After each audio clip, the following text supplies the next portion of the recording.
Hello siblings, thank you for coming back to listen. Today is Wednesday, that means sermon day, as we all know.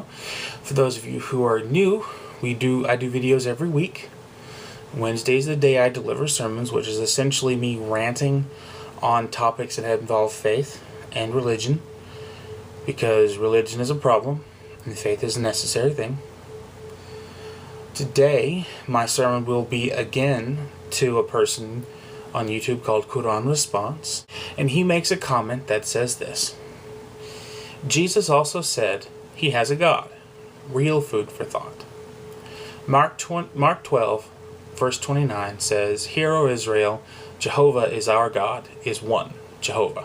John 20, verse 17 says, "I'm ascending to my Father and your Father, to my God and your God." John 14:28 says, "Because the Father is greater than I." Well, that to me says Trinity. It's a difficult concept to grasp, one I've been trying to since I was 13, so your confusion is understandable. The deity worshipped by Christians and me is three beings in one: God the Father, Yahweh; God the Son, Yeshua; and God the Spirit, Pneuma. That's the Greek word for it. It means air. All this right here is air, which makes sense. So the reason why it's called the Spirit.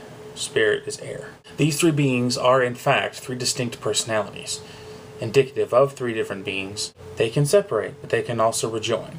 The Father, Yahweh, is always on the throne, and everywhere else at the same time. The Son, Yeshua, is always at the right hand of the throne, and everywhere else at the same time. And the Spirit, Pneuma, resides within the hearts of those human beings who have chosen to follow Yahweh and the path He sets for them. When Yeshua, Jesus, says He's going back to His Father, He isn't kidding. His Father / God is actually waiting for Him in heaven. And He is greater, because Jesus has one bound, one bind, and that is He lives in a fleshly body. This stuff right here, all that, Jesus has. It is a physical body created for Him before the beginning of time. And I cite that from Genesis 1. Let us make man in our own image. Who's God talking to there? Our own image? Confusing, isn't it? It's a difficult concept to grasp. But please, try thinking on it. And again, remember, we are dealing with a book that was written very specifically for a very specific group of people with a very specific set of laws. Now, some of the stuff isn't going to make any sense, but there are good things to take from it. The Beatitudes, for example, the Golden Rule for another. Those things are helpful, and they're worth taking. And another comment that you make regarding the Quran and the morality therein, I just glanced over it, but what I could tell is it's good. And I won't refute the good things in the Quran. I know there are good things, and that is proved by 1 billion people across the globe following the Muslim faith in peace, which tells me that there is something good in the Muslim faith and Islam. And that's why it sticks. It's just that, in my opinion only, the Quran is a mishmash of different things, and the Islam faith is...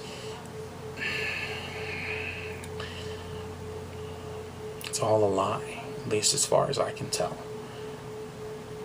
And we won't know until the end times, or until any of us die. Either way. One way or the other.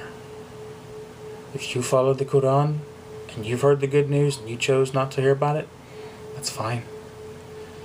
I will still love you just the same. I will still think just as highly of you. And if you choose to follow the good principles and the ideas set down in the Quran, then be my guest.